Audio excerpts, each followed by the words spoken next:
Okay, what is the hidden skill behind confidence, connection, and success? That's what we're going to be talking about today. Francis and I have the opportunity to be with the great Summer Davis. How are you, Summer? I'm doing great. Happy to be here. It's great to have you. And Summer heads up Summer Davis Coaching, where she's having massive impact, addressing actually the very thing we're going to be talking about today, just having that confidence connection, which will lead you to success. But it really comes down, Francis, to this one thing that you and I have talked about, and it's that emotional ownership. And Yeah. it's so important. So Summer, back up real quick. What got you to where you are today? Because you're impacting thousands of people with your emotional ownership and what you're doing. What brought you to where you are today? Well, thank you for asking. I usually just start in with my own story, which is that I really struggled most of my life with emotional ownership. I was never taught the skills, and I think most of us aren't taught the skills. They're things that we should be learning in high school or even elementary school. Basic things in elementary school, as we're learning to read and write, we should be learning emotional skills, and we're not. And I can remember as young as probably 7 or 8 years old, feeling very anxious, feeling very scared, feeling sad, not knowing what was happening. I was diagnosed with ADHD when I was 25 years old. So for 25 years, I was dealing with these struggles I knew nothing about. I was having panic attacks and all of these things.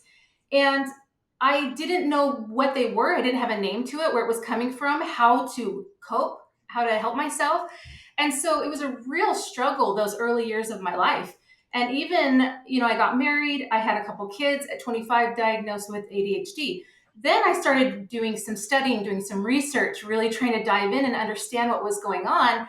And the more I learned, the more free I felt, the more I just felt empowered, and I felt like I could do anything because I had the skills to be successful in life. And I think we're not setting up ourselves or our teens and young adults for success because we're not teaching these skills, usually until they've crashed and burned.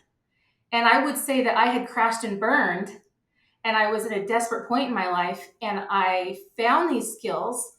I learned about coaching, and I went all in, and it literally changed my entire life. It changed the way I thought, the what I did. It changed my marriage, it changed my relationship with my kids and other people. And I thought, I can't keep this to myself.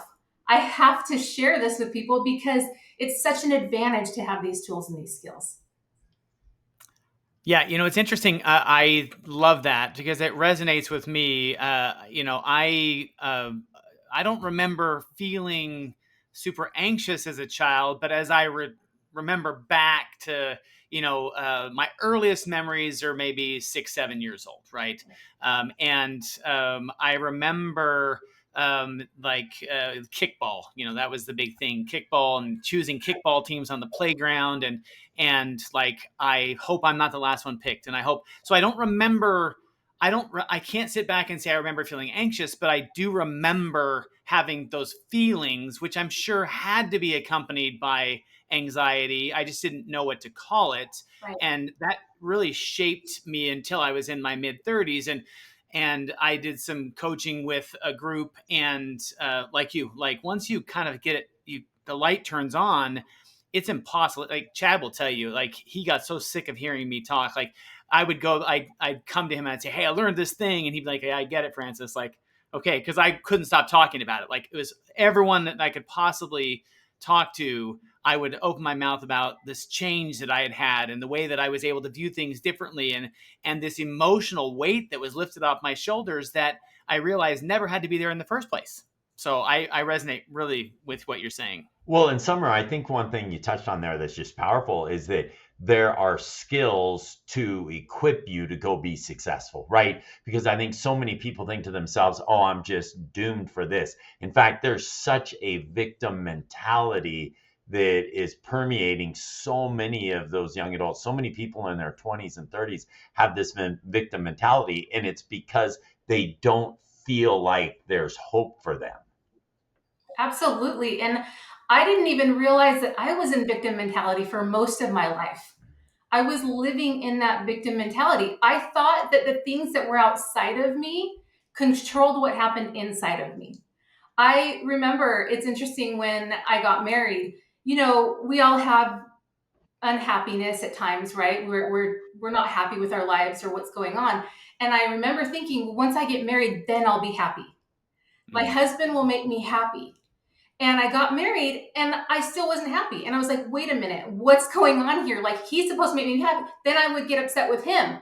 Why aren't you making me happy? You should be doing these things to make me happy. I didn't realize that I create my own happiness. It doesn't come from outside of me, it comes from within me. And I really spent most of my life expecting other people or my circumstances to make me happy. And I lived in this victim mentality of, I don't have enough, or you're not doing enough for me, rather than understanding that it's my job to make myself happy. Well, in Summer, I don't think you're alone. I think a lot of people, Right. I don't think I am a either. lot of people, No. you woke up the day after you got married and you're like, what's going on? I'm actually the same person I was before I got married, and it's tough. It's interesting because I watch movies and TV, and I like entertainment, and you see these stars that are millionaires and multimillionaires, and they live in mansions, and they can't stay married, and the infidelity is a huge issue, and nothing is ever enough, and you wonder, well, how on earth could they possibly not be happy? You look at their spouse, they're beautiful. You look at the house they live in, the car they drive, the fame they experience. It's because it has nothing to do with external. If internal it's not there, if it's internally not there, it doesn't matter what you surround yourself. So what you said is so true, and it's sometimes harder to see in ourselves than it is in others. And so it's a great point. We think that our circumstance, if I could just get the bigger house, if I could just get the better job, if I could just get the promotion, if my child would just do X or whatever, and it just doesn't work that way. That's just not the way it was designed. I love that you brought that up, because it's something that I talk about in my courses. I have a son who's serving a mission for our church right now in Argentina. And it was so interesting to me because he said, Mom, the people that I'm serving have literally nothing. Like, they're giving me the last bit of food that they have in their cupboards. They're just handing it to me. They want me to have it. And they're the happiest people I've ever met. And so I share that in my class. I say, how is it possible that these people who live in Argentina and are living in poverty, not all people in Argentina are living in poverty, but the ones who my son is serving at this time are, and it's definitely the most poverty he's ever seen in his life. Right. And then you have these people who are celebrities or who are just highly successful, have everything they want, and they're miserable. It can't be the circumstances that's creating the happiness. Because if that were true, then the tables would be turned. Right. People that had everything they wanted would be happy, and the people living in poverty would be miserable. But like my son said, they're some of the happiest people he's ever met in his life. How is that possible? Well, in Summer, Francis and I talk about self-awareness all the time, and the importance of it, and how the most successful people on this earth have that ability to be self-aware. But what was it within you that decided, wait a second, my husband, my children, they're not there to make me happy? What clicked within you that you decided, okay, there's got to be something different? I think it was just kind of not, I was seeing patterns in my family that I wasn't happy with. I was starting to notice patterns in my kids. I was noticing patterns in my life. I had been to lots of therapy. I spent many hours in therapy, both marriage therapy and personal therapy. And I wasn't finding what I needed. While there were a lot of very helpful things, and I am an advocate for therapy as well when there's trauma that needs to be addressed and those kinds of things. But there came a point in my life where I was like, okay, I've done therapy, I've done this, I've done that. What's missing? And it really came down to kind of my kids and what I was seeing happening with my kids and my relationship with my husband and my kids and within my own family, that I started going, okay, I need to make some changes to break some cycles within my family. And that's kind of that awareness. It's interesting because it's not me. It wasn't within myself. It was when I was concerned about my children. It was when I was seeing family patterns, when I was asking myself, what do I really want for my kids? What kind of are they happy, and how do I help them create happiness within themselves? that was really what sparked it in me. And then from there, I really began to go all in. I really like what you just said there. I mean, because you made a very clear statement, and I don't know if it's rehearsed or it's just ingrained in your brain. You didn't say, I needed to see what I could do to make my kids happy. You said, I needed to do what I could to help them find happiness. And those are two Very very different. different things. Because we live in this world, what can I do to make my kids happy or my spouse happy or whatever? You can't. You've just demonstrated in yourself. I can't make you happy, but I can see what I can do to help you find happiness. And those are two distinct things. So I really love that distinction that you made there. Well, and also, Summer, you bring up an important point because we live perhaps in the most self-absorbed time in the history of the world. I mean, you think about driving down the street, people are so worried about, is this gonna cost me 5 minutes to let this person, or sorry, 5 seconds to let this person in front of me? We're so self-absorbed, but you said it was your selflessness, and you didn't say it directly, but you alluded that it was your children. You weren't worried about yourself, you were worried about others, and you found the cure to you by helping others. Absolutely. And I feel that every day. It's why I do what I do. Because I feel like as I help other people, it really helps me heal. Right. From my past experiences, right? The more I can help someone else overcome anxiety, it heals that pain that I felt as a child or young adult being anxious. Or the more I can help somebody acknowledge their depression and start making changes to be happier, the more I feel better about my experience. And actually, I love that we're talking about this because, I used to look at my mental health as a burden. I used to think, what did I do wrong to have to experience this?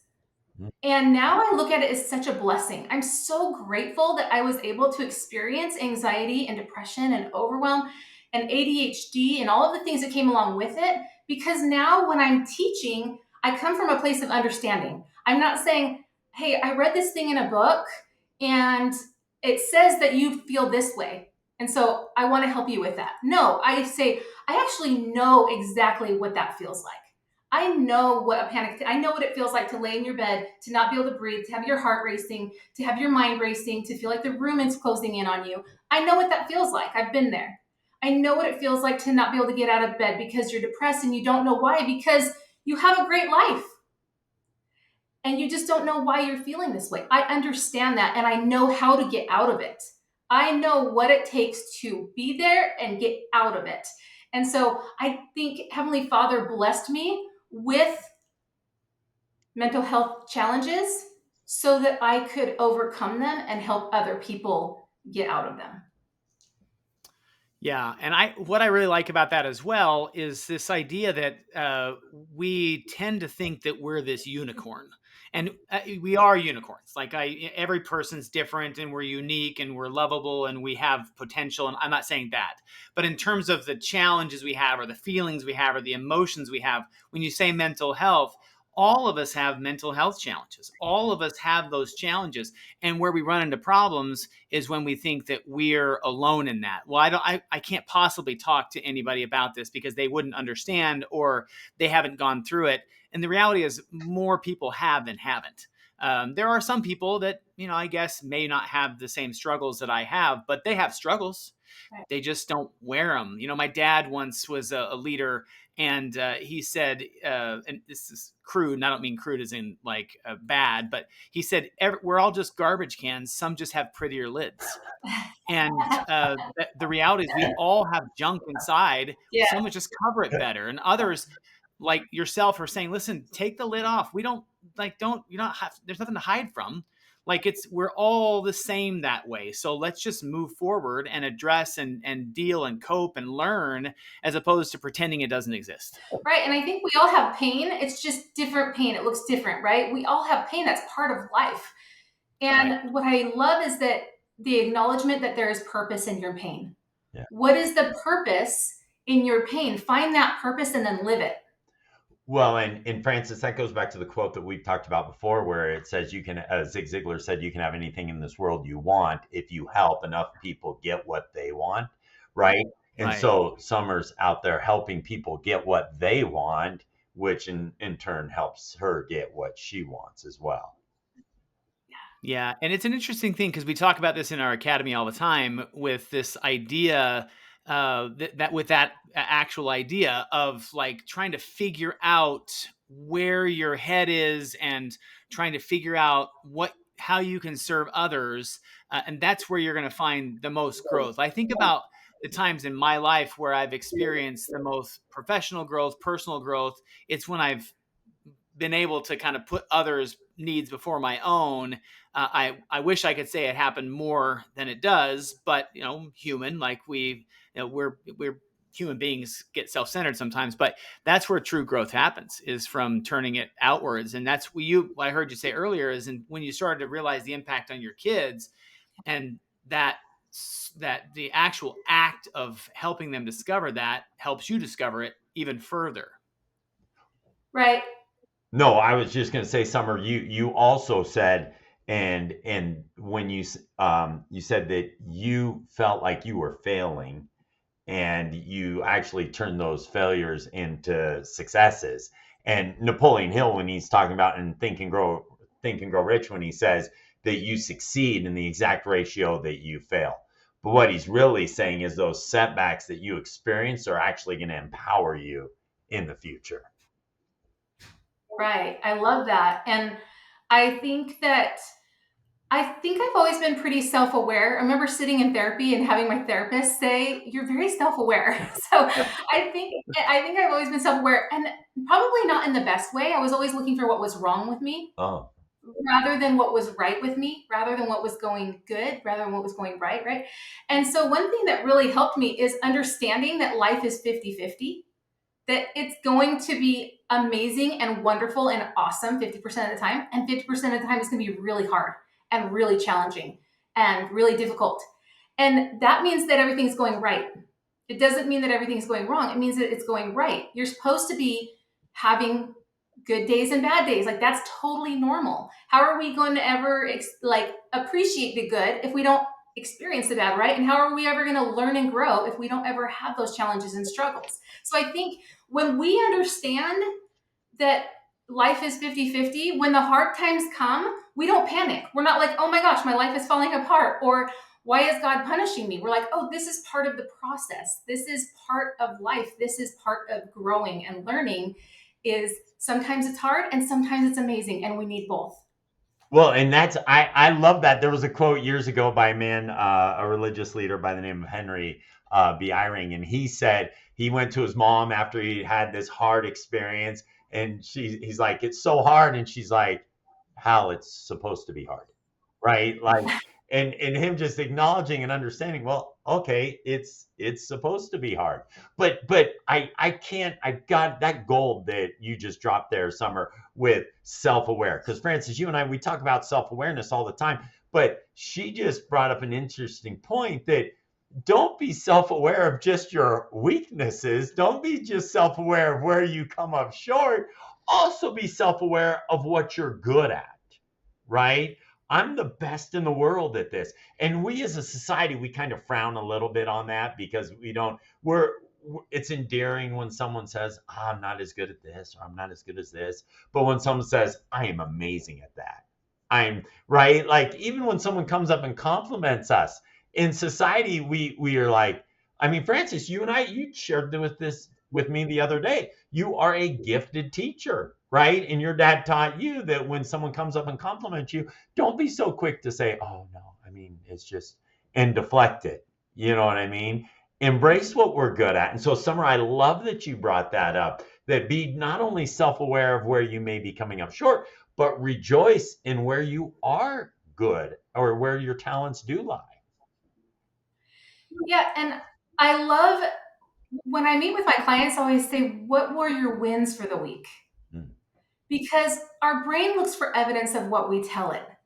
And if we're constantly telling our brain the negative, our brain is always going to be looking for the negative.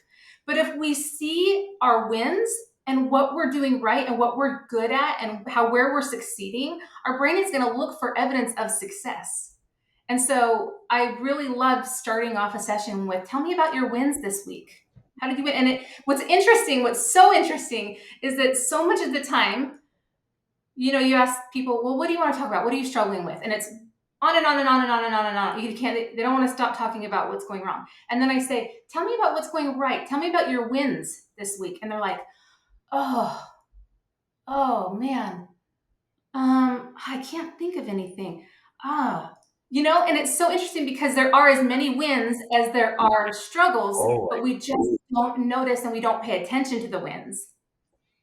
Well, and that's another learned behavior, right? I mean, you talk about when you were a kid and you wish you had learned this when you were a kid, and we all have done this, and it's not meant to be the way that it comes across. But when, I can recall a time when my 7-year-old brought home a math sheet, their multiplication tables from school.